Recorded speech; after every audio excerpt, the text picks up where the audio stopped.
नमस्कार। इस audio series को शुरू करने से पहले मैं आपसे एक सीधा सा सवाल पूछता हूं।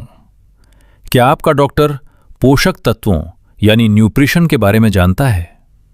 शायद आप सोचें कि एक डॉक्टर को तो स्वास्थ्य के बारे में सब कुछ पता होता है, लेकिन सच कुछ और है।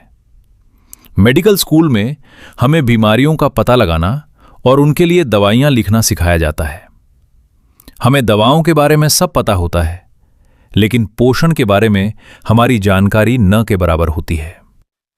कड़वा सच तो यह है कि आज 6% से भी कम डॉक्टर पोषण की ट्रेनिंग लेते हैं। हम बीमारियों का इंतजार करते हैं और फिर दवाओं से उनका इलाज करते हैं। मैं डॉक्टर रे डी स्ट्रैंड हूं और सालों तक मैं भी उन्हीं आम डॉक्टरों में से एक था जो मानते थे कि विटामिन्स और सप्लीमेंट्स सिर्फ पैसों की बर्बादी हैं। लेकिन मेरी जिंदगी और मेरी मेडिकल प्रैक्टिस तब हमेशा के लिए बदल गई जब मेरी अपनी पत्नी लिज गंभीर रूप से बीमार पड़ी। उसे पूरे शरीर में भयंकर दर्द था और वो इतनी थक चुकी थी कि घर के छोटे काम भी नहीं कर पाती थी। एक डॉक्टर होने के बावजूद मेरी सारी दवाइयां और मेरा सारा ज्ञान नाकाम हो गया था। फिर एक दिन लिज ने एक दोस्त के कहने पर कुछ उच्च गुणवत्ता वाले पोषक तत्व लेना शुरू किया। मैंने उसे नहीं रोका, क्योंकि मेरे पास वैसे भी कोई इलाज नहीं था, और जो हुआ वो मेरे लिए किसी चमत्कार से कम नहीं था।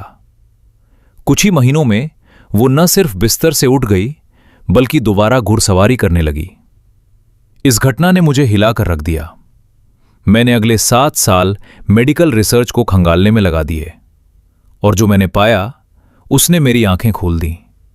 मैंने जाना कि कैंसर, हार्ट अटैक, अल्जाइमर और गठिया जैसी ज्यादातर गंभीर बीमारियां ऑक्सीडेटिव स्ट्रेस का नतीजा हैं, और इनसे बचने का सबसे अच्छा तरीका कोई चमत्कारिक दवा नहीं, बल्कि हमारे शरीर का अपना रक्षा तंत्र है। इस ऑडियो सीरीज में मैं आपके साथ वही मेडिकल सीक्रेट्स शेयर करूंगा।